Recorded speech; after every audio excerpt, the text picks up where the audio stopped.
মনে রাখবেন, এই পৃথিবীর মধ্যে পূর্ববর্তী উম্মতের হায়াত ছিল অত্যন্ত দীর্ঘ হায়াত, লং টাইম তারা হায়াত পেয়েছিলেন।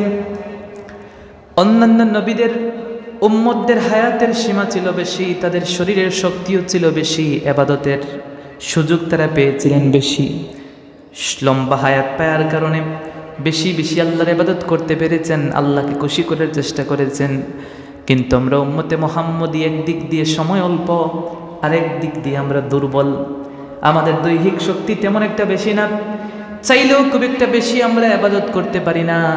কিন্তু অন্যান্য নবীদের উম্মতরা শক্তিশালী ছিল, লং টাইম ইবাদত করার সুযোগও তারা লাভ করেছিল। কিন্তু আমরা উম্মতে মুহাম্মদী দৈহিক শক্তি এবং ক্ষমতায় যদিও আমরা দুর্বল হতে পারি, কিন্তু সবচেয়ে খুশির ব্যাপার হলো এই ছোট্ট সময়ে আল্লাহ রাব্বুল আলামিন আমাদেরকে বিশেষ বিশেষ কিছু অফার দিয়েছেন, কিছু সুযোগ দিয়েছেন। কোনো উম্মতে মুহাম্মদী যদি এই অফারগুলো কাজে লাগাতে পারে, অন্যান্য নবীদের উম্মতরা দীর্ঘ সময় পেয়ে যে ইবাদত করতে পেরেছে, উম্মতে মুহাম্মদী অল্প সময় পেয়ে এই অল্প অল্প সময়ে আল্লাহর প্যাকেজগুলো গ্রহণ করে তার থেকেও বেশি ইবাদত করে নিতে পারে। সুবহানাল্লাহ। আপনি শুনলে অবাক হয়ে যাবেন, অন্যান্য নবীদের উম্মতরা দীর্ঘ হায়াত পেয়েছিল। এমন একটা বর্ণনা যদি আমরা দেখি, আপনি আমি কত ভাগ্যবান উম্মতে মুহাম্মদী হতে পেরেছি। আল্লাহ রাব্বুল আলামিন আপনাকে আমাকে এক্সট্রা কিছু সুযোগ দিয়েছেন, অফার দিয়েছেন। এখন আপনি যদি একজন মানুষ হয়ে যান, এই মানুষ যেই মানুষ নাকি বিভিন্ন পণ্যের উপরে অফার দিলে সেটা আপনি কেনার জন্য পাগল হয়ে যান। গ্রামীণ সিমে অফার দেয়, এয়ারটেল, রবি সহ বিভিন্ন সিমের মধ্যে অফার দেয়, সেটা আপনি লুভে নেন। বিভিন্ন পণ্য কিনতে গেলে অফার দিয়ে যায়, সেটা আপনি মানেন। কিন্তু ইবাদতেরও কিছু অফার আল্লাহ রাব্বুল আলামিন দিয়েছেন, যদি আপনি সেটা গ্রহণ করতে পারবেন তাহলে আপনি কাইয়িস একজন বুদ্ধিমান মুমিন হতে পারবেন। আর যদি এই অফারগুলো আপনি গ্রহণ করতে না পারেন, হেলায় খেলায় কাটিয়ে দেন, মনে রাখবেন আপনি একজন কাইয়িস বুদ্ধিমান সুকৌশলী মুমিন হতে পারেন নাই। এর জন্য মনে রাখতে হবে, সহিহুল বুখারীর 3459 নম্বর হাদিসের মধ্যে এসেছে একটা চমৎকার হাদিস। হযরত আব্দুল্লাহ ইবনে উমর রাদিয়াল্লাহু তাআলা আনহু বর্ণনা করেন, তিনি বলেন, আল্লাহর হাবিব সাল্লাল্লাহু আলাইহি ওয়াসাল্লাম ইরশাদ করেছেন, শুনো আমার উম্মতেরা, ইন্নামা আজালুকুম ফি আজালি মান খালা মিনাল উমামি মা বাইনা সালাতিল আসরি ইলা মাগরিবিশ শামস। ওরে আমার উম্মতেরা শোনো, তোমাদের এবং পূর্বে যে সমস্ত উম্মত এসেছিল, যারা অতীত হয়ে গেছে, তাদের অনুপাতে তোমাদের অবস্থান হলো আসরের নামাজ এবং সূর্যাস্ত পর্যন্ত। আসরের নামাজের পরে সূর্যাস্তের আগ পর্যন্ত যে সময়টুকু থাকে, একদম অল্প সময়। অনেক সময় দেখা যায় আসরের নামাজ পরে মসজিদ থেকে বের হয়ে কিছু সময় হাঁটা যায় না, মাগরিবের আজান হয়ে যায়। উম্মতে মুহাম্মদী তোমাদের সময়সীমা এতটুকুই, আসরের নামাজ থেকে নিয়ে সূর্যাস্ত পর্যন্ত হায়াত তোমরা পেয়েছো, একদম অল্প সময়। চাইলেও তোমরা এই সময়টুকু কাজে লাগাতে পারো না, তার পরপরই মাগরিবের নামাজের প্রস্তুতি নিতে হয়, মুয়াজ্জিন আজান দিয়ে দেয়। শোনো আমার উম্মতেরা, এই পৃথিবীর মধ্যে আল্লাহ রাব্বুল আলামিন তোমাদেরকে অল্প সময় দিয়েছেন, সময়সীমাটা হচ্ছে একদম আসরের মতো। কিন্তু মনে রাখবা, ওয়া ইন্নামা মাসালুকুম ওয়া মাসালুল ইয়াহুদি ওয়ান নাসারা কারাজুলিন ইস্তাআমালা উম্মালান। তোমাদের এবং ইহুদিদের দৃষ্টান্ত হলো এমন, ইহুদি নাসারাদের দৃষ্টান্ত ওই ব্যক্তির মতো, যেই ব্যক্তি কি করল, ইস্তাআমালা উম্মালান, যে নাকি একজন কাজের লোক খুঁজতে লাগলো, সে কাজ করাবে। কাজ করানোর জন্য সে খুঁজে খুঁজে একজন ব্যক্তিকে জিজ্ঞেস করলো, তোমাদের মধ্যে কে আছে যা আমার কিছু কাজ করে দিবে? সময় হচ্ছে দুপুর পর্যন্ত, সকাল থেকে দুপুর পর্যন্ত কাজ করবে, আমি তাকে পারিশ্রমিক দিয়ে দিব এক কিরাত। এক কিরাত দিব, কিরাত মানে উহুদ পাহাড়ের মতো কিছু একটা। সুবহানাল্লাহ পড়েন। হাদিসের মধ্যে কিরাতুন, উহুদ পাহাড়ের মতো কিছু একটা বোঝানো হয়েছে। সে বলছে, আমি তোমাকে এক কিরাত দেব। একজন হাত তুলল, আমি প্রস্তুত। আল্লাহর হাবিব সাল্লাল্লাহু আলাইহি ওয়াসাল্লাম বলেন, আরেকজনকে জিজ্ঞেস করল, তুমি জোহর থেকে আসর পর্যন্ত কাজ করবে, আমি তোমাকে এক কিরাত দেব। আরেকজন হাত তুলল, সেও কাজ করতে রাজি। কিন্তু রাসূল বললেন, শোনো, এটা হচ্ছে ইহুদি, এটা হচ্ছে নাসারা, ওরা সময় পেয়েছিল ফজর থেকে জোহর, জোহর থেকে আসর, লং টাইম। কিন্তু আল্লাহ রাব্বুল আলামিন তোমাদেরকে দিয়েছেন। ব্যক্তি ডাক দিয়ে বলল, কে আছো? আসর থেকে মাগরিব অল্প সময় কাজ করবে আমি তোমাদেরকে 2 কেরাত দেব। সুবহানাল্লাহ পড়েন। ফজর থেকে জোহর লং টাইম কাজ, মাত্র 1 কেরাত। জোহর থেকে আসর লং টাইম কাজ, মাত্র 1 কেরাত। কিন্তু যে ব্যক্তি আসর থেকে মাগরিব অল্প সময় কাজ করবে আমি তাকে 2 কেরাত দেব, পারিশ্রমিক দেব। পারিশ্রমিক সময় কম, পারিশ্রমিক বেশি দিয়ে দেব। সুবহানাল্লাহ পড়েন। আল্লাহর হাবিব সাল্লাল্লাহু আলাইহি ওয়াসাল্লাম বলেন, শোনো তোমাদের উদাহরণ হচ্ছে ওই ব্যক্তিদের ন্যায় যারা নাকি আসর থেকে মাগরিব পর্যন্ত অল্প সময় পেয়েছে কিন্তু পারিশ্রমিক বেশি পেয়েছে। মন খারাপের কোনো কারণ নাই, তোমাদের হায়াত বেশি না, শরীরের শক্তিও খুব একটা বেশি নাই, কিন্তু আল্লাহ রাব্বুল আলামিন তোমাদেরকে দিয়েছেন অফার।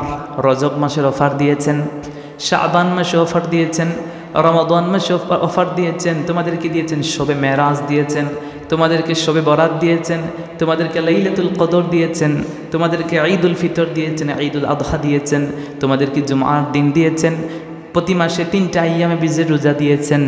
এই বিষয়গুলো অফারগুলো যদি তোমরা গ্রহণ করতে পারো, অন্যান্য নবীর উম্মতেরা লং টাইম পেয়ে বেশি ইবাদত করে আল্লাহর যতটুকু সন্তুষ্টি হাসিল করতে পেরেছে, এই ছোট্ট ছোট্ট অফারগুলো গ্রহণ করলে তোমরা তার থেকেও বেশি আল্লাহকে সন্তুষ্ট করতে পারবে। সুবহানাল্লাহ।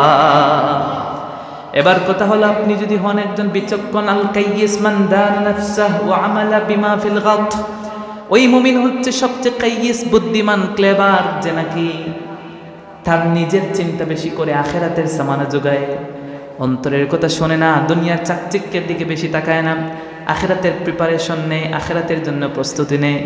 আল্লাহর হাবিব সাল্লাল্লাহু আলাইহি ওয়াসাল্লাম বলেন, সেই ব্যক্তিটা এই অফারটা লুভে নিতে পারে, যে এই অফারটা লুভে নিতে পারে সে অন্যান্যদের থেকে একটু আলাদা হয়ে যায়। সুবহানাল্লাহ। মনে রাখবেন, বিশেষ ক্ষমতা বলে দেয়া প্রতিদান বড় হয়ে থাকে। এমন একটা বর্ণনা ইমাম জাজারি রহমতুল্লাহি আলাইহি আজ-জুহরুল ফাতিহের মধ্যে এনেছেন। তিনি বলেন, হযরত ইউসুফ আলাইহিস সালাম তিনি যখন মিশরের বাদশাহ হলেন, রাষ্ট্রীয় কোষাগারের দায়িত্বপ্রাপ্ত যখন তিনি হলেন, তখন তার কাছে জনক ব্যক্তি আসলো, দরিদ্র ব্যক্তি এসে আমাকে বলল যে আপনি আমাকে কিছু দান করেন, আমাকে কিছু আপনি সদকা করেন। আতাহু রাজুলুন ফাকিরুন, দরিদ্র লোক এসে বলল, আ'তিনি মিম্মা আ'তাকাল্লাহ, আল্লাহ তোমাকে রাষ্ট্রের ক্ষমতা দিয়েছেন, রাষ্ট্রের বায়তুল মাল থেকে আমাকে কিছু দান করো, আমাকে কিছু সদকা করো। ফাআমারাহু বিসাইন মিনাল কামহ, হযরত ইউসুফ আলাইহিস সালাম তিনি 1 সা তাকে সদকা করার জন্য আদেশ করে দিলেন। সেই লোক জিদিনী বলল, আমাকে আরো দেন। দ্বিতীয়বার তিনি আরো 1 সা দিলেন। সে বলল, জিদিনী আমাকে আরো দেন। তৃতীয়বার তিনি আরো 1 সা দিলেন। কয় সা হলো? 3 সা। 1 সা পরিমাণ 3 কেজি 270 গ্রামের পরিমাণ। 1 সা সমান সমান 3 কেজি 270 গ্রামের মতো। সে বলল, হয় নাই, আমাকে আরো দিতে হবে। তখন হযরত ইউসুফ আলাইহিস সালাম জবাব দিলেন, ইয়া আখি আমা তা'লামু মান নাসু ফীহি মিনাল গলাইব, ও আমার ভাই তুমি কি জানো না মানুষ দরিদ্রের মধ্যে আছে, অভাবের মধ্যে মানুষ দিন কাটাচ্ছে। আমি যদি তোমাকে একাই দিয়ে দেই, 3 সা দেওয়ার পরে আরো যদি তোমাকে আরো দিয়ে দেই, তাহলে বাকি লোকরা খেয়ে খাবে, তাদের অধিকার তো থাকলো না। তুমি যদি বেশি নিয়ে নাও তাহলে তো অন্যজন ঠকে যাবে, তোমাকে আমি বেশি কেমনে দেই? ওই দরিদ্র লোকটা জবাব দিল, শোনো, তুমি কি জানো, লাউ আলিমতা মান আনা লা আরদাইতানি, তুমি যদি জানতে আমি কে, এই পরিচয়টা যদি তুমি জানতে পারতে, তাহলে তুমি আমাকে সব দিয়ে দিতে। আল্লাহু আকবার। সে বলল, তুমি আমার পরিচয় জানো না, আমার পরিচয় যদি তুমি জানতে তাহলে আমি তোমাকে বলতে হতো না, তুমি সমস্ত সম্পদ আমাকে দিতে বাধ্য হয়ে যেতে। তিনি বললেন, মান আনতা, কে তুমি, তোমার পরিচয় কি? তিনি জবাব দিলেন, আনাল্লাযী শাহিদতু লাকা বিল বারাআহ মিন তুহমাতি যুলাইখা যাওজাতিল আজিজ, আমি হচ্ছি ইউসুফ, ওই ব্যক্তি, শোনো কান পেতে, ও ইউসুফ, আমি হচ্ছি ওই ব্যক্তি যেই ব্যক্তি নাকি জুলাইখা যখন অপবাদ দিয়েছিল ইউসুফ, সে আমার সতীত্ব নষ্ট করার চেষ্টা করেছিল, ঠিক সেই সময় একটা ছোট্ট বাচ্চা, নবজাতক বাচ্চা, যে নাকি দুমনায় ধুলতো, কথা বলতে পারতো না, এমন একটা সন্তান, একটা শিশু তোমার চরিত্রের সার্টিফিকেট দিয়েছিল, ওই শিশুটা হলাম আমি, গরিব লোক। সুবহানাল্লাহ। সে বলল, শোনো ইউসুফ, ওই দিন যদি আমি তোমার সতীত্বে নষ্ট করার বিরুদ্ধে না দাঁড়াতাম, সেই দিন যদি আমি তোমার চরিত্রের সার্টিফিকেট না দিতাম, তাহলে ওই দিন তোমাকে কতল করা হতো, ধ্বংস করা হতো। ওই দিনই তুমি দুনিয়া থেকে বিদায় নিতে, অথবা ওই দিন তুমি এমন বেইজ্জত হতে আজ তুমি নিজেকে নবী হিসেবে দাবি করতে পারতে না। আমি হলাম সেই ছোট্ট বালক। এবার হযরত ইউসুফ আলাইহিস সালাম এই কথা শোনার পর অবাক হয়ে গেলেন। লোকটা বলল, তুমি যদি আমার পরিচয় জানতে তাহলে তুমি আমাকে তোমার যতটুকু সাধ্য হতো তুমি ততটুকু দিতে। আল্লাহু আকবার। হযরত ইউসুফ আলাইহিস সালাম ফাআমারা লাহু ইউসুফ আলাইহিস সালাম, হযরত ইউসুফ আদেশ দিলেন মিআতি আরাদাবি মিনাল কামহি, তিনি আদেশ করে দিলেন, বর্ণনাকারী বলছেন যে তিনি প্রায় 105 মণ, অন্য বর্ণনার মধ্যে এসেছে 150 মণের মতো তিনি তাকে সদকা করে দিলেন। সুবহানাল্লাহ পড়েন। এত বিশাল অঙ্কের দিলেন কেন? এই যে উপকার করেছিল। কি করেছিল? উপকার করেছে। শুধু একটু তাকে মিথ্যা সাক্ষ্য থেকে একটু বাঁচিয়েছিল। ছোট্ট শিশু, ছোট্ট শিশুরা বর্ণায় এসেছে 3 বার কথা বলেছে। সুবহানাল্লাহ পড়েন। ইতিহাসে মা পেট থেকে বের হয়ে 3 বার শিশু কথা বলেছে। এর মধ্যে একবার হচ্ছে ইউসুফ আলাইহিস সালামের উপর যখন জুলাইখা যখন মিথ্যা অপবাদ দিয়েছিল তখন শিশু জবান আল্লাহ খুলে দিয়েছিলেন। সে কি করেছিল? সাক্ষী দিয়েছিল। ওয়াআউহাল্লাহু ইলা ইউসুফ, আল্লাহ রাব্বুল আলামিন হযরত ইউসুফের কাছে ওহী পাঠালেন, ও ইউসুফ আলাইহিস সালাম শোনো শোনো, ইয়া ইউসুফ হাযা আতাউকা লিমান শাহিদা লাকা বিল বারাআতি মাররাতান ওয়াহিদা। একটু আগে তোমার কাছে যেই লোক এসেছিল সেই লোক বেশি কিচ্ছু করে নাই। জুলাইখা তোমার উপর মিথ্যা অপবাদ দিয়েছিল, একটা বার শুধু সাক্ষী দিয়েছিল। নষ্ট নারী থেকে তোমার চরিত্রের সার্টিফিকেট দিয়ে তোমাকে আলাদা করে তোমাকে সম্মান দিয়েছিল, একবার তোমাকে বাঁচিয়েছে। একবার বাঁচার কারণে, একবার সহযোগিতা করার কারণে, তোমাকে সুযোগ দেওয়ার কারণে তুমি তাকে প্রায় 100 থেকে 150 মণের মতো সাদকা করে দিলে। ওরে ইউসুফ, একটাবার ভেবে তো দেখো, আমার এমন বান্দা আছে যে বান্দা সকালে ঘুম থেকে উঠে সলাতুল ফজরের মাধ্যমে আমার পবিত্রতা, আমার ইবাদত, আমার প্রশংসা শুরু করে, রাতে যখন ঘুমাতে যায় এশার নামাজ পড়ে আবার আমার পবিত্রতা ঘোষণা করে, আমার জিকির করে ঘুমায়, সকাল আমার ইবাদত করে, সন্ধ্যায় আমার ইবাদত করে, দুপুরে আমার ইবাদত করে, রাতে আমার ইবাদত করে, সর্বদা আমার প্রশংসা করে। যদি তোমার একজন নারী থেকে তোমাকে বাঁচানোর জন্য ছোট্ট একটা শিশুকে একবার বাঁচিয়েছিল, এর জন্য তুমি এত বেশি সহযোগিতা করতে পারো, পুরস্কৃত করতে পারো, আমার যে উম্মতেরা, আমার যেই বান্দারা ছোট্ট ছোট্ট অফারগুলো লুবে নেওয়ার পরে সে অফারগুলো কাজে লাগাবে, আমি আল্লাহ রাব্বুল আলামিনকে বারবার সেজদা করে বারবার ডাকবে, ওই সমস্ত বান্দা বান্দীদেরকে আমি কি পরিমাণ পুরস্কৃত করতে পারি। সুবহানাল্লাহ। এর জন্য আপনাকে আমাকে মনে রাখতে হবে একদম ছোট্ট কথা, দুনিয়ার একটা অফার নেওয়ার জন্য আমি লাইন ধরি, দোকানপাট ভেঙে ফেলি, উপচে পড়া বীর হয়ে যায়। মোবাইলের মধ্যে যখন অফার আসে, অফারের অপেক্ষায় থাকি কখন অফার দিবে, এমবি বরাবো, মিনিট আনবো, ঠিক কিনা বলেন? কখন অফার দিবে, পণ্য কিনবো। আপনি মুমিন দুনিয়ার বিষয়টা যেমন ভাববেন, ঠিক তেমনি তো আপনাকে আখিরাতের বিষয়টা ভাবতে হবে। উম্মতে মুহাম্মদীকে আল্লাহ বিশেষ বিশেষ কিছু অফার দিয়েছেন। তার মধ্যে থেকে অন্যতম একটা অফার হচ্ছে আজ যে মাসের মধ্যে আমরা দিন কাটাচ্ছি সেটা হচ্ছে শাবান মাস। এই শাবান মাসে আল্লাহ কিছু কিছু অফার এমন দিয়েছেন, এই ছোট্ট ছোট্ট অফারগুলো যদি আপনি লুভে নিতে পারেন, কাজে লাগাতে পারেন, জান্নাতে যাওয়ার রাস্তাটা আল্লাহ রাব্বুল আলামিন আপনার জন্য সহজ করে দিবেন। সুবহানাল্লাহ। শাবান কি? শাবান মানে শাবুন। শাবুন অর্থ হচ্ছে বিস্তৃত, ছড়িয়ে পড়া, ছিটানো, অনেকগুলো জায়গা নিয়ে নেওয়া। শাইখুল হাদিস আল্লামা আব্দুল হক মুহাদ্দিসে দেহলভী রহমতুল্লাহি আলাইহি তিনি তার মাসাবাতু বিসুন্নাহ এই কিতাবের 218 নম্বর পৃষ্ঠার মধ্যে এনেছেন, ইন্নামা সুম্মিয়া শাবান, অবশ্যই এজন্যই শাবানকে শাবান নাম করা হয়েছে, লিআন্নাহু ইয়ানশাইবু ফিহি খায়রুন কাসীরুন। তিনি বলছেন তার কারণ হচ্ছে এই শাবান মাসে আল্লাহ রাব্বুল আলামিন ইবাদতের ক্ষেত্রে এত বেশি বিস্তৃত করে দিয়েছেন, ইবাদতটাকে এত বেশি আল্লাহ রাব্বুল আলামিন প্রসারিত করে দিয়েছেন যে বান্দাটা নেক আমল করে একটা গাছ যেমন রোপণ করি, কয়টা? একটা গাছ আমরা রোপণ করি, একটা গাছের বীজ আমরা বপন করি, ঠিক কিনা? কিন্তু সেই গাছ কি যখন বড় হয় একটা ডাল দেয়? কয়েকটা ডাল দেয়। আচ্ছা, প্রত্যেক ডালে কি একটা পাতা থাকে? না, কয়েকটা পাতা থাকে, মানে হাজার হাজার পাতা থাকে। শাবান মাসটাও এমন, এই শাবান মাসটা গাছ একটা, মাস একটা, কিন্তু এর ডাল অসংখ্য গণিত, এর পাতা অসংখ্য গণিত। মাস মাত্র একটা, আপনি হয়তো হেলায় খেলায় কাটিয়ে দিবেন, শাবান মাস অন্যান্য ইবাদতের মতোই কাটিয়ে দিবেন, কিন্তু না, এটাতে এক্সট্রা কিছু ইবাদত করবেন, আল্লাহ এক্সট্রা আপনাকে কিছু সওয়াবও দিবেন। সুবহানাল্লাহ পড়েন। এই শাবান মাসের কত ফজিলত আপনি নিজে যদি একটু চিন্তা করেন অবাক হয়ে যাবেন। আল্লাহর হাবিব সাল্লাল্লাহু আলাইহি ওয়াসাল্লামের আমল সম্পর্কে এই মাসে আল্লাহর হাবিব কি পরিমাণ গুরুত্ব দিতেন সে সম্পর্কে আম্মা জান আয়েশা সিদ্দিকা রাদিয়াল্লাহু তাআলা আনহা হাদিস বর্ণনা করেছেন। সুনান আবু দাউদের 2325 নম্বর হাদিসের বর্ণনা।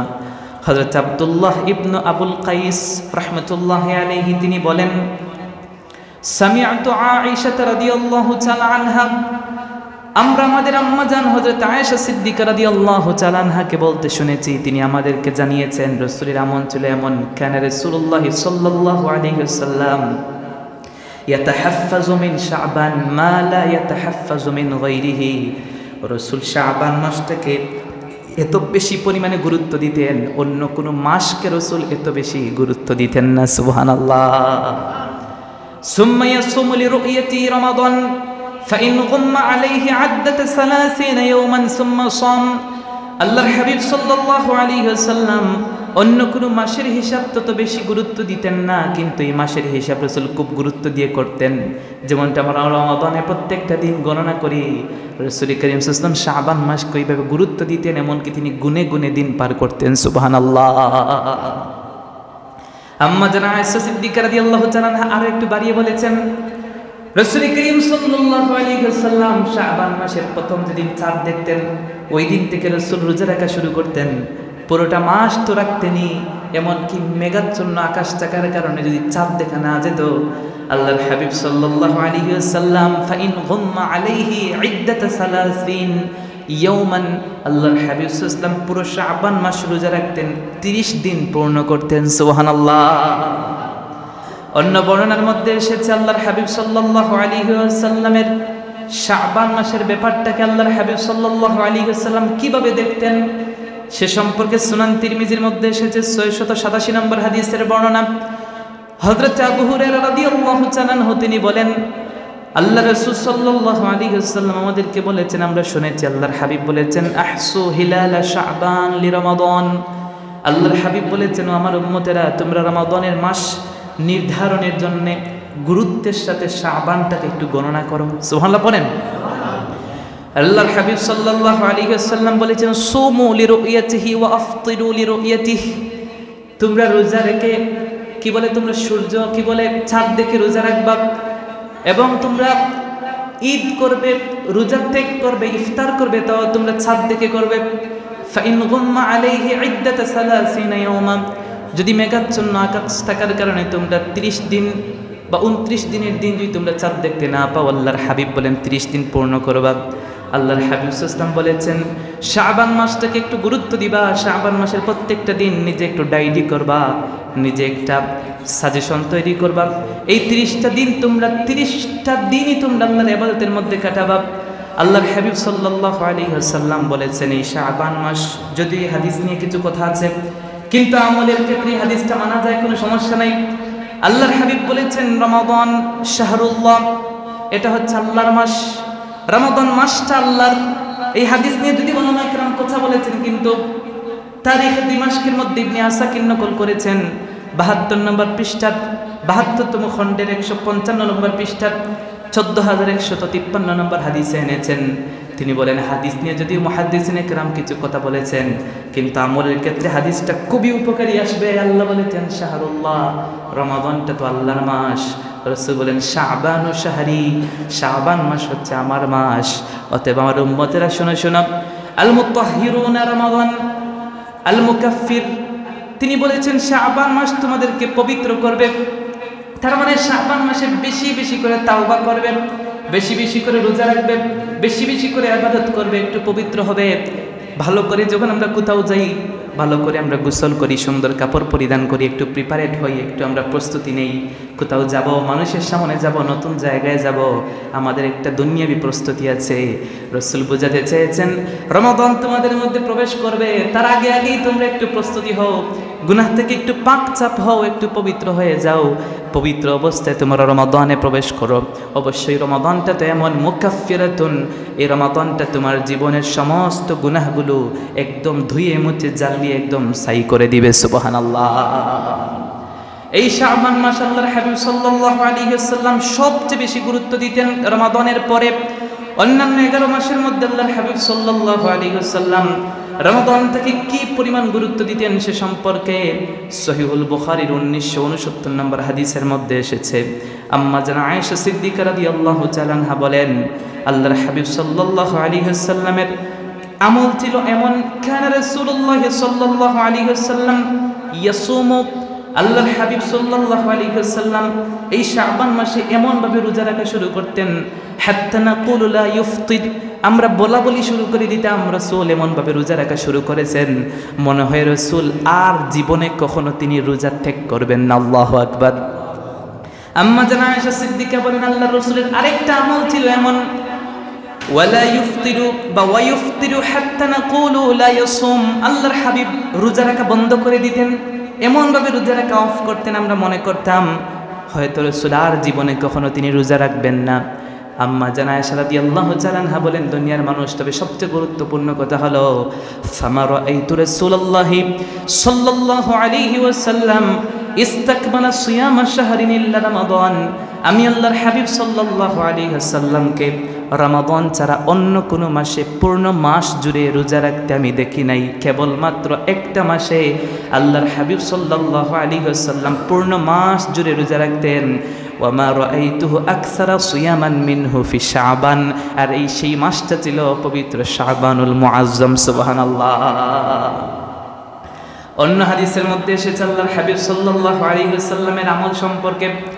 হযরত আবি সালামা রাদিয়াল্লাহু তাআলা তিনি বলেন, আল্লাহর হাবিব সাল্লাল্লাহু আলাইহি ওয়াসাল্লামের প্রিয়তমা স্ত্রী আম্মা জান আয়েশা সিদ্দিকা রাদিয়াল্লাহু তাআলা আনহা বলেছেন, আল্লাহর হাবিব সাল্লাল্লাহু আলাইহি ওয়াসাল্লাম শাবান মাসের চাইতে বেশি নফল রোজা অন্য কোনো মাসে রাখতেন না। শুধু তাই না, আল্লাহর হাবিব সাল্লাল্লাহু আলাইহি ওয়াসাল্লাম শাবান মাস পুরো মাস তো রোজা রাখতেন এবং উম্মতদেরকে বলেও গেছেন, যদি তোমরা সামর্থ্যবান হও, তোমাদের যদি সুযোগ হয়, তাহলে তোমরা পুরো শাবান মাসটা রোজা রেখে আল্লাহ রাব্বুল আলামিনের নৈকট্য হাসিলের চেষ্টা করো। সুবহানাল্লাহ। তার কারণ কি?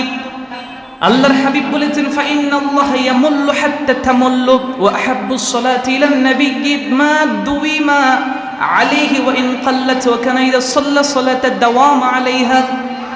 আল্লাহর হাবিব সাল্লাল্লাহু আলাইহি ওয়াসাল্লাম বলেছেন, শোনো, এই পৃথিবীর মধ্যে আল্লাহ রাব্বুল আলামিন ততক্ষণ পর্যন্ত ক্লান্ত হন না, সওয়াব দিতেই থাকেন যতক্ষণ পর্যন্ত না আমার উম্মত ইবাদত করতে করতে ক্লান্ত হয়। সুবহানাল্লাহ। আপনি আপনার ইবাদত বন্ধ করে দিবেন, আল্লাহ তার সওয়াব দেওয়া বন্ধ করে দিবেন, আর আপনি যতক্ষণ আপনার ইবাদতটা চালু রাখবেন ততক্ষণ পর্যন্ত আল্লাহ আপনাকে সওয়াবও চালু রাখবেন। আল্লাহু আকবার। আল্লাহর হাবিব সাল্লাল্লাহু আলাইহি ওয়াসাল্লামের আমল সম্পর্কে আম্মা জান বলেন, আল্লাহর হাবিব সাল্লাল্লাহু আলাইহি ওয়াসাল্লাম নফল ইবাদত যদি শুরু করে দিতেন তাহলে তিনি বড় গুরুত্বের সাথে সেটা আদায় করতেন, ত্যাগ করতেন না। পুরো শাবান মাস রাসূল নফল নামাজ আদায় করতেন, নফল রোজা আদায় করতেন, এমনভাবে শুরু করতেন মনে হতো রাসূল মনে হয় আর কখনো এই শাবান মাসে ইবাদত ত্যাগ করবেন না। সুবহানাল্লাহ। এর জন্য আপনাকে আমাকে মনে রাখতে হবে, এই শাবান মাস অত্যন্ত গুরুত্বপূর্ণ মাস। হেলায় খেলায় কাটিয়ে দেওয়া যাবে না। বাকি 11টি মাস 10টি মাস হয়তো আপনি আমি দুনিয়ার কাজে কাটিয়েছি, ইবাদত করেছি টুকটাক, খুব একটা বেশি ইবাদত করতে পারি নাই। কিন্তু এই রমাদানটাকে আপনি আমি যদি কাজে লাগাতে চাই, তাহলে হুট করে রমাদানে প্রবেশ করে দীর্ঘদিন রোজা রাখা, লম্বা তারাবির নামাজ পড়া, এগুলো আমার জন্য আপনার জন্য কষ্ট হয়ে যাবে। ইসলাম তো আপনার উপর বোঝা চাপিয়ে দেয় নাই। ইসলাম আপনাকে কৌশলে কৌশলে আল্লাহর নৈকট্য হাসিলের জন্য একটা সিস্টেম বাতাতে চাচ্ছে। সে বলছে, তুমি আগে শাবানের আগে রমাদানের আগে 2টা মাস দিয়েছে, একটা হচ্ছে রজব, এই মাসে হালকা হালকা ইবাদত করবা। এটা আল্লাহ সম্মানিত করেছেন। সম্মানিত মাস ছিল পবিত্র রজব মাস, যেটা আল্লাহ পবিত্র কোরআনে বলছেন আরবাআতুম মিনহা হুরুম মাস, 4টি হুরুম মাসের মধ্যে একটা সম্মানিত মাস। এরপরের মাসটা শাবান মাস, এই শাবান মাসটা হচ্ছে রমাদানের ঠিক পূর্বের মাস। এই মাসটা যদি একটু বেশি ইবাদত করো, প্রতি সপ্তাহে 1 দিন 2 দিন রোজা রাখো, মাঝে মধ্যেও যে তাহাজ্জুদ পড়তে পারো, তাহলে রমাদানের সেহরি খেতে সমস্যা হবে না, লং টাইম রোজা রাখতে কোনো কষ্ট হবে না। সুবহানাল্লাহ। এর জন্য আপনাকে আমাকে রমাদানে কাজে লাগাতে হলে আগে শাবানে একটু প্রস্তুতি নিতে হবে। শাবানে কেন প্রস্তুতি নিতে হবে? 1 নম্বর কারণ হচ্ছে রজব মাসকে আল্লাহ বলেছেন ইন্না ইদ্দাতাশ শুহুর ইনদাল্লাহি 12 শাহরান ফি কিতাবিল্লাহ ইয়াওমা খালাকাস সামাওয়াতি ওয়াল আরদ মিনহা আরবাআতুন হুরুম। আল্লাহ নিজে বলেছেন সম্মানিত করেছি রজব মাস। শাবান মাসে মানুষ একটু গাফেল থাকে, পরের মাসই হচ্ছে রমাদান মাস। এর জন্য আল্লাহর হাবিব সাল্লাল্লাহু আলাইহি ওয়াসাল্লাম শাবান মাসটাকে কাজে লাগানোর জন্য একটু জোর দিয়েছেন, একটু তাকিদ দিয়েছেন। রাসূল করিম সাল্লাল্লাহু আলাইহি ওয়াসাল্লাম বলছেন রমাদানটাকে তোমরা একটু কাজে লাগাও, কাজে লাগাতে গেলে শাবানটাকে একটু তোমরা গ্রহণ করো। শাবানে হালকা হালকা ইবাদত, রমাদানে বেশি ইবাদত করার সেই শক্তি তোমাকে জুগিয়ে দিবে। সুবহানাল্লাহ। এর জন্য এই শাবানটাকে আমরা অলসতে কাটাবো কখনোই না। কখনোই এই শাবানটা যেন আপনার আমার কাছ থেকে ছুটে না যায়। আজ 3 দিন চলে গেল, আর যেন না যায়। আজকে থেকে আমরা দৃঢ় প্রতিজ্ঞাবদ্ধ হব, আমরা অন্ততপক্ষে 1টি মাস আমরা গাফেল থাকবো। 2 নম্বর, এই শাবান মাসে আল্লাহ রাব্বুল আলামিনের কাছে আপনার আমলটা নিয়ে নেওয়া হয়। আল্লাহু আকবার। এই শাবান মাস আল্লাহর কাছে তো প্রিয়। এই শাবান মাসে আল্লাহ রাব্বুল আলামিন আপনার ইবাদতটা গ্রহণ করবেন। সুনান নাসাইর হাদিসের মধ্যে এসেছে 2357 নম্বর হাদিসের বর্ণনা। এই শাবান মাসে আল্লাহ রাব্বুল আলামিনের কাছে বান্দাদের আমলগুলো একটু প্রেজেন্ট করা হয়। সুবহানাল্লাহ বলেন। এই শাবান মাসটা এমন মাস, আল্লাহর হাবিব সাল্লাল্লাহু আলাইহি ওয়াসাল্লাম 16 থেকে 17 মাস তিনি বায়তুল মুকাদ্দাস, সেই জেরুজালেমের ফিলিস্তিনের মসজিদের দিকে মুখ করে নামাজ পড়েছিলেন। আল্লাহর হাবিব সাল্লাল্লাহু আলাইহি ওয়াসাল্লামের অন্তরে আকাঙ্ক্ষা ছিল বায়তুল্লাহ খানায়ে কাবার দিকে যদি মুখ করে নামাজ পড়তে পারতাম কতই না ভালো হতো। কিন্তু আল্লাহর হাবিব তো মুখ দিয়ে কিছু বলেন নাই, রাসূল শুধু উপরের দিকে তাকাতেন। আল্লাহ রাব্বুল আলামিন তার হাবিবের অন্তরের আকাঙ্ক্ষাটাকে পবিত্র কোরআনুল কারীমের মধ্যে বড় চমৎকার করে প্রস্ফুটিত করেছেন। আল্লাহ বলেন কাদ নারা তাকাল্লুবা ওয়াজহিকা ফিস সামা ফালানুওয়াল্লিয়ান্নাকা কিবলাতান তারদাহা ফাওয়াল্লি ওয়াজহাকা শাতরাল মাসজিদিল হারাম ফাহাইথুমা কুনতুম তাওয়াল্লু উজুহাকুম শাতরাহ। সুবহানাল্লাহ। আল্লাহ বলেন হাবিব কাদ নারা, কেন আপনি বারবার তাকান? আমি তো জানি আপনি কেন ওয়াজহিকা ফিস সামা, চেহারাটাকে আপনি আকাশের দিকে উত্তোলন করেন। আমি তো জানি গো আল্লাহ হাবিব, আমি তো বড্ড ভালো করেই জানি। জান এই শাবান মাসেই আল্লাহর হাবিব সাল্লাল্লাহু আলাইহি ওয়াসাল্লাম মসজিদের একটা চমৎকার নাম দেওয়া হয়েছে জুল কিবলাতাইন, 2 কিবলার মসজিদ মদিনায় অবস্থিত।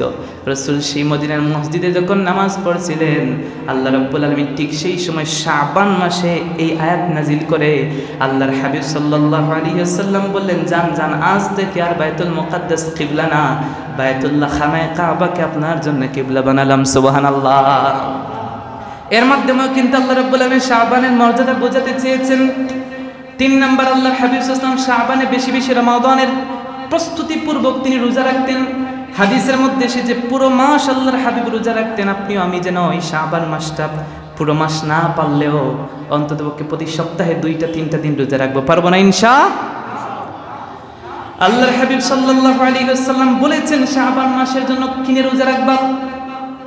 জামিউত তিরমিজি, সুনান তিরমিজির হাদিসের মধ্যে এসেছে সুইলান নবী সাল্লাল্লাহু আলাইহি ওয়াসাল্লাম আইয়ু সাওমি আফদালু বা'দা রমাদান। আল্লাহর হাবিব আপনি বলবেন রমাদানের পরে কোন মাসে রোজা রাখাটা সবচেয়ে বেশি উত্তম হবে? আল্লাহু আকবার বলেন। আল্লাহর হাবিব বলেন আমার উম্মত শোনো, এই মাসটা হবে শাবান লিতাযীমি রমাদান। তোমরা রোজা রাখবা শাবানে, উদ্দেশ্য থাকবে রমাদানের তাজিম। সুবহানাল্লাহ। পারবো না ইনশাআল্লাহ? রমাদানের তাজিম একটু রোজা রাখবেন। 4 নম্বর, অত্যন্ত চমৎকার কথা হাদিসের মধ্যে এসেছে মুসনাদ আবি ইয়ালার 4911 নম্বর হাদিস। আল্লাহর হাবিব বলেছেন আমার উম্মতেরা কে 1 বছর বাঁচবে, কে 1 বছর পরে মরে যাবে, অথবা কে 1 বছরের মধ্যে বিবাহ করবে, কার সন্তান হবে, কে কি খাবে না খাবে, সমস্ত কিছুর বাজেট নির্ধারণ হয় এই শাবানে। আল্লাহু আকবার। লাইলাতুল কদর শাবান মাসের পরের মাস রমাদান, আল্লাহ রাব্বুল আলামিন বাজেট নির্ধারণ করেন শাবানে, লাইলাতুল কদরে আল্লাহ রাব্বুল আলামিন বাজেটটা একটু ফাঁস করে দেন। সুবহানাল্লাহ পড়বেন না? সুন্দর আমাদের রাষ্ট্রগুলা কোনো একটা বাজার তারা নির্ধারণ করে, সাথে সাথে কি সেটা আউট করে দেয়? আউট করে না, সেটা তাদের মধ্যে রাখে, কিছুদিন পর আউট করে। আল্লাহ রাব্বুল আলামিনের প্যারা হাবিব বলেছেন, শোনো, শাবান মাসটা হচ্ছে এমন মাস, এই মাসেই তুমি মরবা কিনা, আর একটা শাবান পর্যন্ত বাঁচবে কিনা, এক বছর তুমি কি করবে না করবে, পুরো বাজেটটা আল্লাহ রাব্বুল আলামিন শাবানে নির্ধারণ করেন। অতএব উম্মত, তুমি এই শাবানটাকে হেলায় খেলায় বরবাদ করিও না, কাটিয়ে দিও না। এই শাবানে ভালো ভালো ইবাদত করো, আল্লাহকে খুশি করো, দেখবা আল্লাহ রাব্বুল আলামিন তোমাকেও খুশি করবেন। সুবহানাল্লাহ। 5 নম্বর, আল্লাহর হাবিব সাল্লাল্লাহু আলাইহি ওয়াসাল্লাম সারা বছরের প্রতিটি মাসে, আরবি প্রতিটা মাসের 13, 14, 15 এই 3টা দিন রাসূল কাদারে রোজা রাখতেন। হাদিসের ভাষায় যাকে আইয়ামে বীজ বলা হয়, সেই 3টা দিনের রোজা এই শাবানে আমরা পালন করব ইনশাআল্লাহ। আল্লাহর হাবিব সাল্লাল্লাহু আলাইহি ওয়াসাল্লাম আরো চমৎকার করে বলেছেন, এই পৃথিবীর মধ্যে একজন ব্যক্তি, সে যদি আল্লাহ রাব্বুল আলামিনের নৈকট্য হাসিল করতে চায়, হাদিসে কুদসির মধ্যে আল্লাহ রাব্বুল আলামিন আমার মাধ্যমে জানিয়েছেন, শোনো, এই পৃথিবীর মধ্যে আল্লাহর কাছে সবচেয়ে প্রিয় আমল হচ্ছে ফরজ বিধানগুলা। সুবহানাল্লাহ পড়বেন না? 5 ওয়াক্ত ফরজ নামাজ আল্লাহর কাছে প্রিয়, রমাদানের সিয়ামটা আল্লাহর কাছে প্রিয়, হজ যাকাতটা আল্লাহর কাছে প্রিয়, নিঃসন্দেহে প্রিয়। কিন্তু মনে রাখবা, তারপরে আল্লাহর কাছে সবচেয়ে বেশি প্রিয়, শুধু প্রিয় না, আল্লাহ বলছেন মা ইয়াতাকাররাবু ইলাইহি, যাহার মাধ্যমে বান্দা আমার তাকাররুব, আমার নৈকট্য হাসিল করতে পারে, সেই আমলের নাম হচ্ছে বিন নওয়াফিল, তার নাম হলো নফল নামাজ। সুবহানাল্লাহ। এই নফল নামাজ, নফল রোজা, নফল ইবাদত বান্দা করতেই থাকে। কি করে? আশ্চর্য হয়ে যাবেন। হাদিসে কুদসি সহিহ বুখারীর বর্ণনা, আবু আব্দুল্লাহ মুহাম্মদ ইবনে ইব্রাহিম ইবনে ইসমাঈল ইবনুল মুগীরা আল বদরিসবাতা আল জুফি আল ইয়ামানি আল বুখারী, তার বুখারীটা লেটেস্ট, এটা এমন কিতাব, আল জামি' আল মুসনাদ আস সহিহ আল মুখতাসার মিন উমুরি রাসূলিল্লাহ সাল্লাল্লাহু আলাইহি ওয়াসাল্লাম মিন সুনানিহি ওয়া আইয়ামি। এটা চমৎকার একটা কিতাব। সেই সহিহুল বুখারীর মধ্যে তিনি হাদিস কোট করেছেন। আল্লাহর হাবিব বলেছেন, আমার বান্দা নফল রোজা রাখে, নফল নামাজ পড়ে, কোরআন তেলাওয়াত করে, নফল ইবাদত করতেই থাকে, হাত্তা উহিব্বাহু, নফল নামাজ করতে করতে বান্দা এমন হয়ে যায়, নফল ইবাদতের মাধ্যমে বান্দা আমার ভালোবাসা অর্জন করে ফেলে। সুবহানাল্লাহ। শুধু কি ভালোবাসা অর্জন করে না, ফাইদা আহবাবতুহু, বান্দা যখন আমার প্রিয় হয়ে যায়, আমার ভালোবাসা অর্জন করে ফেলে। আল্লাহর হাবিব সাল্লাল্লাহু আলাইহি ওয়াসাল্লাম বলেন, আল্লাহ হাদিসে কুদসিতে বলেছেন, ফাইদা আহবাবতুহু, আমার বান্দা যখন আমার প্রিয় হয়ে যায়, কুনতু সামাউহু আল্লাযী ইয়াসমাউ বিহি, আমি বান্দার কর্ণ হয়ে যাই, কান হয়ে যাই। বান্দা এই কান আল্লাহ হয়ে যান, মানে আল্লাহর কান না, এটা হাদিসের একটা ভাষা, কুদরাতান বা ইলমান, এটা আল্লাহ রাব্বুল আলামিনের কান হয়ে যায়, মানে এই কান দ্বারা বান্দা আর কখনো গুনাহ করতে পারে না। আল্লাহু আকবার। এই কান দ্বারা বান্দা ভালো কথা শুনে, গীবত শুনে না, শেখায়ত শুনে না, গান বাদ্য শুনে না, অশ্লীল কথাবার্তা শুনে না। এই কান দ্বারা বান্দা ভালো ভালো কথা শুনে, কোরআন তেলাওয়াত শুনে, ওয়াজ নসিহত শুনে। আল্লাহর হাবিব বলেছেন, আল্লাহ রাব্বুল আলামিন বলেছেন, ওয়া বাসারাহুল্লাযী ইয়াবসুরু বিহি, আমি বান্দার চক্ষু হয়ে যাই। তার মানে কি আল্লাহর চক্ষু না, এটা ইলমান ওয়া কুদরাতান, আল্লাহ বলেন এটা আমার কন্ট্রোলে চলে আসে। এই চোখ দ্বারা অন্যায় কিছু, খারাপ কিছু দেখে, এই চোখ দ্বারা ভালো কিছু দেখবে। ওয়ায়াদাহুল্লাতী ইয়াবতিশু বিহা, আমি বান্দার হাত হয়ে যাই, এই হাত দ্বারা বান্দা অন্যায় কাজ করে না, গুনাহ করে না। এই হাত দ্বারা বান্দা কোনো মানুষের উপরে চড়াও হয় না, মানুষকে কষ্ট দেয় না। ওয়া রিজলাহুল্লাতী ইয়ামশি বিহা, আমি বান্দার পা হয়ে যাই, এই পা দ্বারা বান্দা কখনো গুনাহের কাজে অগ্রসর হয় না। সুবহানাল্লাহ। এটা হচ্ছে নফল ইবাদত। অতএব রমাদানটাকে আমরা অবশ্যই রেসপেক্ট করব, সম্মান করব, অবশ্যই রমাদানটাকে আমরা খুব বেশি কাজে লাগানোর চেষ্টা করব। কিন্তু রমাদানের প্রিপারেশন, প্রস্তুতি হিসাবে হলেও অন্ততপক্ষে এই শাবানটাকে আমরা কাজে লাগাবো ইনশাআল্লাহ। আগে ছিল এই শাবান মাস, রজব মাস, এগুলাতে মানুষ খুব বেশি কোরআন তিলাওয়াত করত। দেখা যেত শাবানের মধ্যবর্তী একটা রজনী আছে, আল্লাহর হাবিব ইসলাম যেটার অসংখ্য গণিত ফজিলত বর্ণনা করেছেন। এটাকে আমরা বলি হাদিসের ভাষায় লাইলাতুন নিসফুন মিন শাবানুন। লাইলাতুন মানে কি? রাত্রি, নিসফুন মানে অর্ধেক, মিন মানে হতে, শাবান মানে শাবান। হাদিসের ভাষা হচ্ছে শাবানের মধ্য রজনী। তা 30 দিন হলে মধ্য রজনী কোন রাত্রি হয়? 14 তারিখ দিবাগত রাত্রি, 15 তারিখের রাত্রি। এই সাবকন্টিনেন্ট ভারত উপমহাদেশে আমরা এটার নাম দিয়েছি শবে বারাত। কোরআনটাও এটা কোট করেছে, পবিত্র কোরআন কারিমে আল্লাহ রাব্বুল আলামিন এই রাতের নাম দিয়েছেন লাইলাতুম মুবারাকাহ। তো ভিন্ন আঙ্গিকে আপনি এটা পেয়ে যাবেন, কিন্তু আমাদের সমাজে অতি ফতোয়াবাজি, বেশি আমরা আপডেট হয়ে গেছি, অতি আধুনিকতার ছোঁয়া পেয়ে আমরা এখন ইবাদত থেকে অনেক দূরে। শবে বরাত লাগে না, শবে বরাতও লাগবে না, নামাজের পরে দোয়া লাগবে না, জানাজার পরে দোয়া লাগে না, 8 রাকাত তারাবি 20 রাকাত পড়তে হবে না, সব ইবাদতগুলো কাটছাট কইরা একদম মানুষকে এখন মসজিদ থেকে বের করে একটা সিস্টেম। সব শেষে মসজিদে আসলো, আর মসজিদে ইমাম সাহেব ডানে সালাম ফেরানোর পর বামে সালাম ফেরানো আগে মসজিদ থেকে দৌড়ায়। আছে না এমন লোক? মনে হয় যে জাহান নামে ঢুকছে, এই জায়গায় জাহান নাম, বেশি সময় এই জায়গায় থাকা যাবে। ঠিক এই জায়গাতে বের হয়ে দোকান পাটে গিয়ে লং টাইম বে করছে, কথা বলছে, চা খাচ্ছে। আছে না নাই? ওই জায়গায় কোনো সমস্যা নেই, সব সমস্যা মসজিদে আসার টাইম দেখতে হবে, প্রতি মিনিটে 3 বার। এসব আমাদের আছে না নাই? তো উচিত ছিল আমরা যখন একটু ফ্রি হবো আসবো কোথায়? মসজিদে। এইটা আল্লাহর ঘরে, এই জায়গায় কিছু না করলেও বসে থাকলেও আল্লাহ সওয়াব দেন। সুবহানাল্লাহ পড়বেন না? কিন্তু আমাদের অবহেলা আর আমাদের অতি ফাতোয়াবাজি, অতি বেশি আপডেট। আগে ইউটিউব ছিল না, সোশ্যাল মিডিয়া তো বেশি ছিল না, গুগল ছিল না, চ্যাটজিপিটি ছিল না, জিমিনি ছিল না, এআই ছিল না, জিজ্ঞেস করতে পারতো না। এখন আর হুজুরের কাছে আসতে হয় না, নিজে তো মাদ্রাসায় পড়তেও হয় না, চ্যাটজিপিটি জিজ্ঞেস করে তাকে আপডেট দিয়ে দেয়, সেটার উপর আমল করে। ঠিক কিনা বলেন? অতি আধুনিক। এটা হচ্ছে ইহুদি খ্রিস্টানদের একটা চক্রান্ত। 20 রাকাত তারাবি পড়লে সেজদা হবে কয়টা বলেন? 40টা। 8 রাকাত পড়লে কয়টা হবে? 16টা। তো সেজদা বেশি দিলে খুশি হয় কে? আর সেজদা কমাইলে খুশি হয় কে? নামাজের মধ্যে ভুল হয় না? ওয়াজিব ছুটে গেলে আমরা কি করি? সাহু সেজদা দেই। নামাজে ভুল কে করায়? শয়তান। খুব হাসি ঠাট্টা করে, একটা তো লাগাইয়া দিস, কিন্তু সে জানে না আল্লাহ আমাদেরকে কি অফার নাই দিয়েছেন উম্মতে মুহাম্মাদি। নামাজ শেষ করে সে তো পিছনে গিয়ে হাসি ঠাট্টা করতেছে, নাচতেছে, কিন্তু সে একদম তাশাহুদ পড়ার পরেই হালকা করে একটা ডানে সালাম ফিরিয়ে 2টা সেজদা দেয়। আল্লাহু আকবার। ভুল করিয়েছিল একটা, সেজদা দিছে কয়টা? সাহু সেজদা দিলে লাভ না ক্ষতি?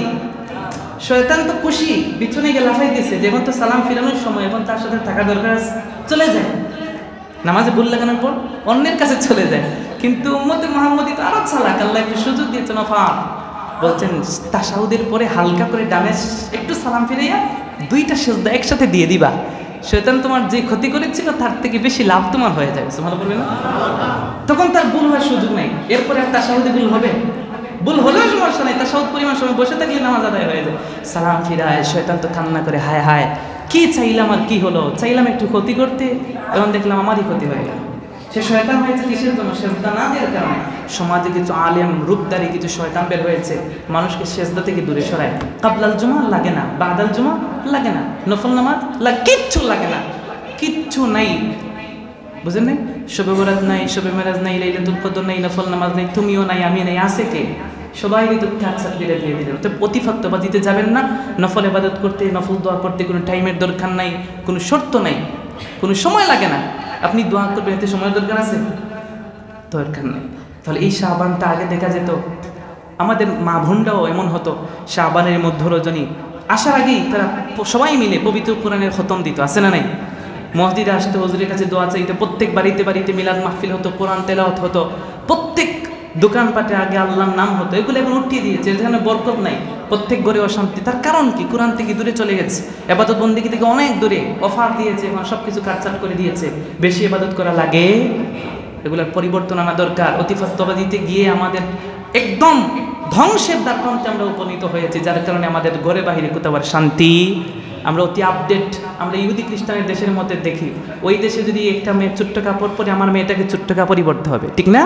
এইরকম হয়ে গেছে। ইহুদি খ্রিস্টানরা এত বেশি, এত সুন্দর লাইফস্টাইল করতেছে, ওই রকম লাইফটা আমাকে লিড করতে হবে, ইবাদত বন্দেগী ছেড়ে দিতে হবে, হারাম খেতে হবে, বেশি টাকা উপার্জন করতে হবে। এই যে অতি লোভ, ইহুদি খ্রিস্টানদের কালচার আমাদেরকে নিয়ে এসে সুন্দর করে প্রেজেন্ট করা হচ্ছে, আমরা সেগুলোকে গ্রহণ করছি আর নিজের দুনিয়াটাকে সুন্দর করতে গিয়ে আখিরাতটাকে ধ্বংস করছি। বলেন নাউজুবিল্লাহ। আল্লাহ যেন আমাদেরকে এই শাবানটা কাজে লাগানোর তৌফিক দিন, পড়েন আমিন। পুরো শাবান জুড়ে যেন আমরা বেশি বেশি ইবাদত করি, পারবো না ইনশাআল্লাহ? খুব বেশি আমি নীরবে ইবাদত করবেন, আপনি আপনার রবের সন্তুষ্টি হাসিল করবেন। অতিফাত্তবাদিতে যাবেন না। আল্লাহ আমাদের প্রত্যেককে কবুল করুন, পড়েন আমিন। ওয়া আখিরু দাওয়ানা আনিল হামদুলিল্লাহি রাব্বিল আলামিন।